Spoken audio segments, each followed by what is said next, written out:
बिस्मिल्लाहिर्रहमानिर्रहीम।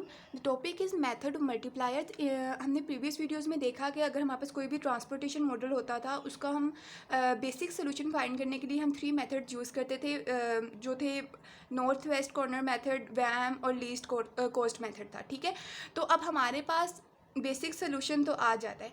अब हमने ये फाइंड करना है कि जो हमारे पास बेसिक सोल्यूशन वो ऑप्टिमल है या नहीं, तो उसके लिए हम यूज़ करते हैं method of multipliers.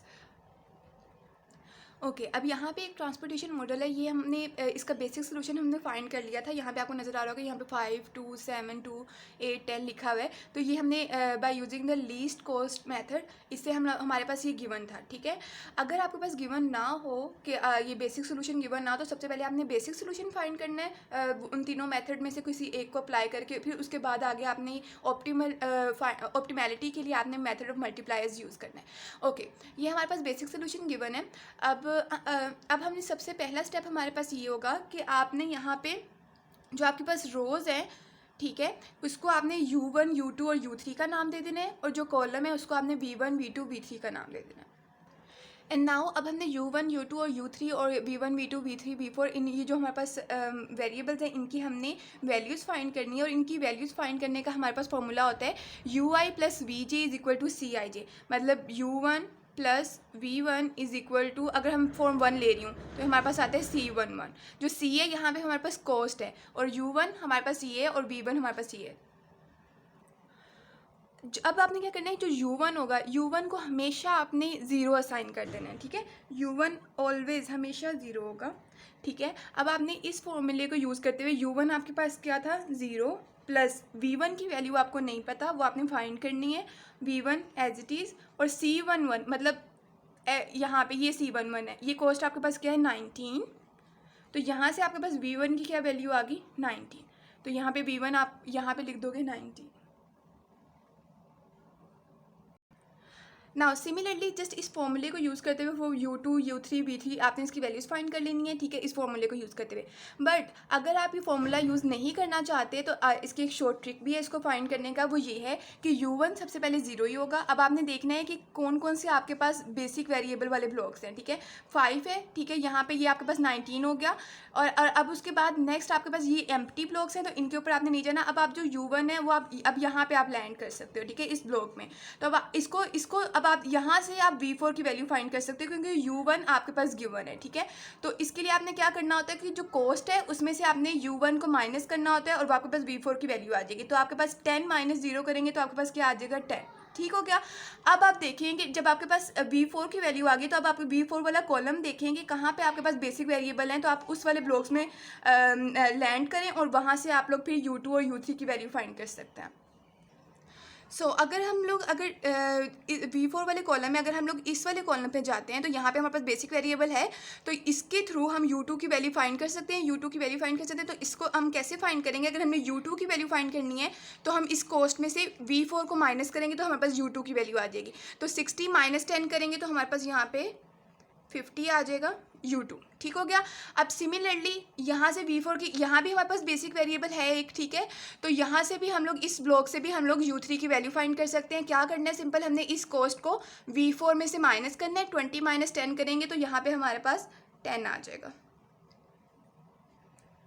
Now V2 and V3 left. अब आपने क्या करना है, अब आप U2 के थ्रू आप देखें आपके पास किसकी वैल्यू आ सकती है। U2 में आपके पास एक तो V4 की वैल्यू आ सकती थी, वो ऑलरेडी आपके पास है। और U2 में अगर हम इस वाले ब्लॉक की बात करें, यहाँ पे बेसिक वेरिएबल है, तो यहाँ से हम V3 की वैल्यू फाइंड कर सकते हैं। हमने करना क्या है, जस्ट इस कॉस्ट को U2 से माइनस करेंगे तो हमारे पास ऊपर V3 की वैल्यू आ जाएगी। तो 40 - 50 करेंगे तो हमारे पास क्या आ जाएगा, -10। सिमिलरली U3 में देखो, अगर आप यहाँ पे इस कॉस्ट को 8 - 10 करो तो -2 आपके पास V2 आ जाएगा। ओके, यहाँ पे आपके पास U1 और U2 की U1 और UIs और VJs के आपके पास वैल्यूज़ फाइंड हो गई हैं। तो फर्स्ट स्टेप तो आपके पास ये था। नाउ अब जो हमारे पास यहाँ पे एम्प्टी ब्लॉक्स हैं, यहाँ पे हमारे पास X12, X13, ये जो हमारे पास अब हमारे पास नॉन बेसिक वेरिएबल्स है, हमने इनकी वैल्यूज़ फाइंड करनी है। और इनकी वैल्यूज़ फाइंड करने का हमारे पास होता है ये वाला फॉर्मूला। ठीक है, और यहाँ पे फॉर एग्जांपल अगर मैंने अब X11 हमारे पास ऑलरेडी गिवन है 5। ठीक है, अब मैंने X12 फाइंड करना है, तो यहाँ पे 12 U1 आ जाएगा और प्लस V2 आ जाएगा माइनस C12 आ जाएगा। ठीक है, और U1 आपको पता है, U1 आपके पास क्या है, U1 आपके पास था 0 प्लस V2 आपके पास क्या था, -2 माइनस C12 इज़ 30। तो आप इसको फर्दर सिंप्लीफाई करेंगे तो आपके पास क्या आ जाएगा, -2 -30 और ये आपके पास आ जाएगा -32। तो आपके पास X12 यहाँ पे आपके पास क्या आ रहा है, -32। ये आपके पास थोड़ा सा मतलब नॉन बेसिक वेरिएबल है, तो मैं इसको जस्ट थोड़ा सा डिफ्रेंशिएट करने के लिए कि बाकियों से ये थोड़ा सा डिफरेंट लगे, तो मैं इसको एक स्क्वायर लगा रही हूँ इसके, ठीक है, अराउंड। आप कोई एक डिफरेंट कलर के पेन पेंसिल्स यूज़ कर सकते हैं इसके लिए।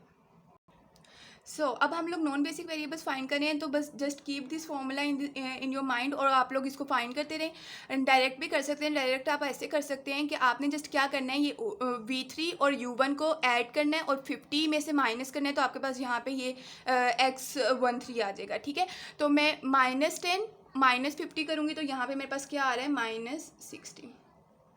नेक्स्ट अगेन अब यहाँ पे हमारे पास X21 चाहिए, तो क्या करना है, 90 में से 50 को ऐड करना है और माइनस उसमें से करना है हमने 70, तो मेरे पास आंसर आ जाएगा -1।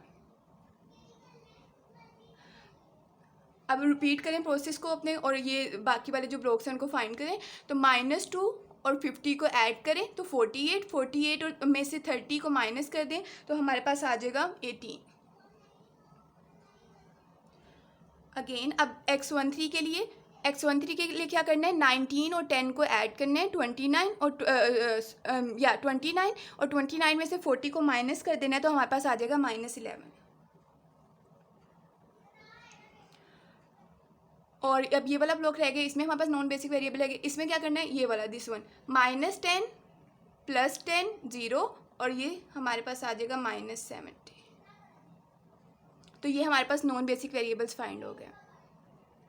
नाउ फॉर द ऑप्टिमैलिटी आपने ये चेक करना है कि जितनी भी आपके नॉन बेसिक वेरिएबल्स आए हैं दैट शुड बी नेगेटिव। अगर ये सारे के सारे नेगेटिव होंगे तो आपके पास जो आपके पास मॉडल होगा वो ऑप्टिमल होगा, ठीक है, जो आपका सोल्यूशन है वो ऑप्टिमल सोल्यूशन होगा। अदरवाइज हमें फिर फर्दर स्टेप्स करने पड़ेंगे और फिर उसके बाद हमें उसको ऑप्टिमल बनाना होगा। तो अब आप देखो यहाँ पे आपके पास सारे के सारे नेगेटिव है एक्सेप्ट 18, ठीक है, एक्सेप्ट आपके पास 18 पॉजिटिव है, तो हमारे पास यहाँ पे जो सोल्यूशन है अभी फ़िलहाल वो ऑप्टिमल नहीं है। अब जो 18 है, 18 डिस्टर्बेंस क्रिएट कर रहा है, तो आप 18 को चूज़ कर लो, ठीक है। फॉर एग्जाम्पल मैं बस एक डॉट लगा रही हूँ इसको चूज़ करने के लिए। अब आपने क्या करना है कि आपने 18 के around, 18 is your initial point and your final point, okay. अब आपने इसी पॉइंट से एक आपने लूप क्रिएट करना है इस टेबल में, ठीक है बाय। और जो आपका पाथ होगा वो आपका पाथ होगा बेसिक वेरिएबल्स। आप यहाँ से इस साइड पे नहीं जा सकते क्योंकि यहाँ पे नॉन बेसिक वेरिएबल। आप यहाँ से डायरेक्ट यहाँ भी नहीं जा सकते क्योंकि ये तो क्रॉस कट कर रहा है, तो ये लूप नहीं बनेगा। आप यहाँ से यहाँ नहीं जा सकते, ये नॉन बेसिक वेरिएबल है। आपने ऐसा लूप क्रिएट करना है जो कि जिस पे आपका जो पाथ बन रहा हो वो बेसिक वेरिएबल्स को यूज़ करते हुए बन रहा हो, ठीक हो गया। तो अगर मैं 1 से 7 पे जाऊँ और फिर 7 से 2 पे जाऊँ, ठीक है, और फिर 2 से 10 पे जाऊँ और 10 से -70 पे मैं नहीं जा सकती, ठीक है, तो ये तो वैसे ही स्किप हो जाएगा और ये से मैं डायरेक्ट 8 पे चली जाऊँगी, ठीक है। ये बेसिक वेरिएबल 8 से फिर मैं डायरेक्ट यहाँ पे, तो ये लूप क्रिएट हो गया। Initial and final points are same. ये हमारा लूप क्रिएट हो गया। अच्छा, आप यहाँ से क्लॉकवाइज भी जा सकते हैं, ठीक है, और आप एंटी क्लॉकवाइज भी जा सकते हैं, ये आपकी अपनी चॉइस है, ठीक है। फॉर एग्जांपल अगर मैं क्लॉकवाइज मूव करती हूँ, मैं यहाँ से, ये भी बेसिक वेरिएबल था, तो यहाँ से 7 पे जा रही हूँ फिर 2 पे जा रही हूँ, तो अगर मैं यहाँ से डायरेक्ट 2 पे चली जाऊँ तो भी लूप में कोई डिफरेंस नहीं आ रहा, मतलब लूप बन रहा है। तो मैं यहाँ पे 7 को एक्स्ट्रा है, ठीक है, तो मैं उसको स्किप कर रही हूँ। तो मैं यहाँ से डायरेक्ट 2 पे जा रही हूँ, 2 से फिर मैं 10 पे जा रही हूँ, 10 से मैं 8 पे जा रही हूँ और 8 से मैं दोबारा यहाँ पे आ रही हूँ, ठीक हो गया। तो ये हमारे पास एक लूप क्रिएट हो गया। अब जहाँ पे आपका जो आपके पास इनिशियल पॉइंट होता है वहाँ पे आपने क्या करना है, वहाँ पे आपने प्लस का साइन लगाना है, ठीक है, और फिर एरो को देखते हुए आपने प्लस और यहाँ पे फिर कौन सा साइन आएगा, minus, then plus and then minus, okay. इस तरीके से आपने इनको असाइन कर देने हैं, प्लस माइनस। डायरेक्शन मैटर्स, ठीक है, तो डायरेक्शन का आपने ख्याल रखना। अब आपने क्या करना है, अब जहाँ पे नेगेटिव साइंस हैं, ठीक है, दो तरफ है नेगेटिव साइन, जस्ट इन दोनों को देखना है। इन दोनों में से जो आपके पास सबसे लीस्ट है ना, ठीक है, जो सबसे लीस्ट आपके पास नंबर आ रहा है, मिनिमम है जो आपके पास, वो उसको आपने पिक करना है।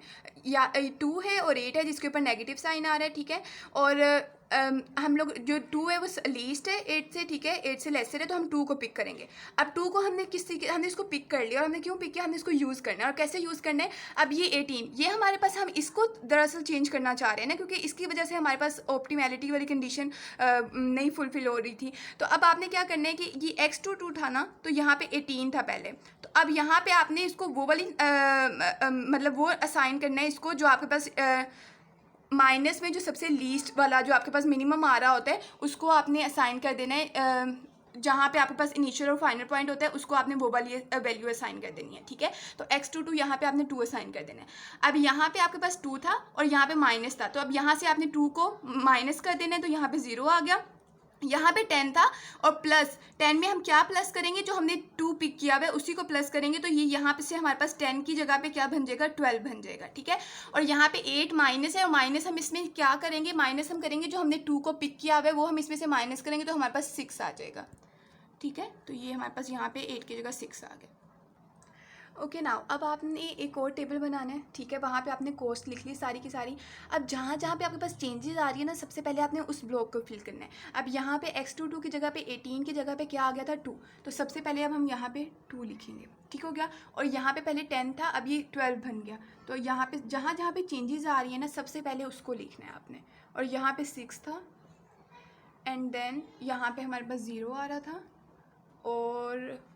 और यहाँ और जो बाकी बेसिक वेरिएबल्स हैं, नॉन बेसिक नहीं, जस्ट जो बेसिक वेरिएबल्स हैं वो लिख लें। 5 एज इट इज़ था, उसको हम कोई भी चेंजेस नहीं हुई उसमें।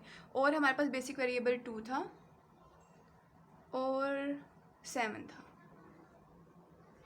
ओके नाउ, ये आपके बेसिक वेरिएबल चेंज हो गए। अच्छा, जहाँ पे 0 होता है ना, उसका मतलब होता है कि वो एम्प्टी हो गया, ठीक है। तो मतलब वो एम्प्टी हो गया, अब आपने उसको फाइंड करना है, वो नॉन बेसिक वेरिएबल की जगह आ गई है, ठीक है। तो ये जो बेसिक, आपने नोट करो कि जो बेसिक वेरिएबल हैं उनकी जो पोजीशंस हैं वो आपके पास चेंज हो गई हैं, ठीक हो गया। और लेकिन नंबर ऑफ बेसिक वेरिएबल्स दोनों में सेम है, इसमें भी आपके पास 6 थे और इसमें भी आपके पास 6 हैं, ठीक हो गया। अब आपने अगेन प्रोसेस रिपीट करो, ठीक है। यहाँ पे आपने इसको क्या देना है, u1 u2 u3, इनको ये साइन कर दो, और v1 v2 v3 and v4। Okay, अब आपने जस्ट ये वाला फॉर्मूला यूज़ करते हुए आपने v1 और ui फाइंड करना है। अगेन वही वाला प्रोसेस दोबारा रिपीट करना। ओके नाउ, लकीली हमारे पास यू आईज़ और वी जेज़ हमारे पास सेम है दोनों टेबल्स के, बट ये ज़रूरी नहीं है कि हर क्वेश्चन में सेम हो, ठीक है। तो आपने फाइंड करने हैं by using this formula. Okay, अब हम लोगों ने नॉन बेसिक वेरिएबल्स फाइंड करनी है, जहाँ जहाँ पे जो एम्प्टी ब्लॉक्स हैं उनको डेफिनेटली हमने फिल करना है, और उसके लिए भी आपको मैंने फॉर्मूला बताया था, this one. Okay, by using this formula आप नॉन बेसिक वेरिएबल्स फाइंड करोगे, ठीक है। तो फॉर एग्जांपल -2 0 और -2 को ऐड करना है, और उसमें से हमने इस कॉस्ट को माइनस करना होता है, तो -2 में से हम -30 करेंगे, तो हमारे पास क्या आ जाएगा यहाँ पे -32। और -10 और इसको हम ऐड करते हैं, तो -10 और -50 -60।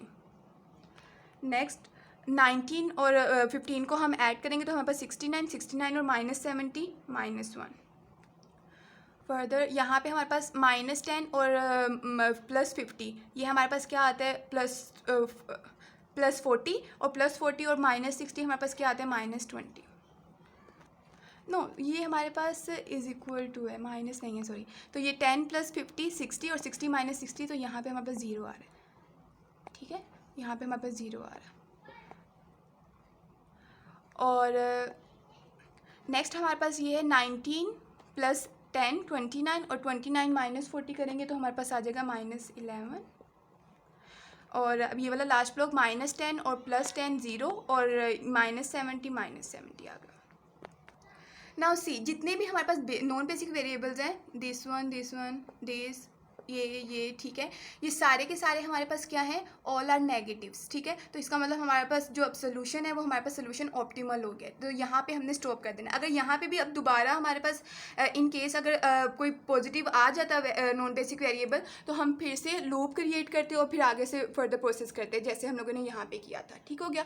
तो अब बस सिंपल यहाँ पे स्टॉप कर दें, नाउ सोल्यूशन इज़ ऑप्टिमल। अब आपने जस्ट टोटल कॉस्ट फाइंड करनी है। टोटल कॉस्ट फाइंड करने का वही तरीका है जो हम हर मेथड में करते हैं, जो बेसिक वेरिएबल्स हैं जस्ट उनकी कॉस्ट को और बेसिक वेरिएबल्स को जो हमारे पास हैं उनको मल्टीप्लाई कर देना है। तो यहाँ पे 19 × 5 plus 10 multiply by 2 plus 30 multiply by 2 plus 40 multiply by 7 plus 8 multiply by 6 plus 20 multiply by 12 and after the calculation you will get 743। ठीक है, ये आपके पास टोटल कॉस्ट आ जाएगी।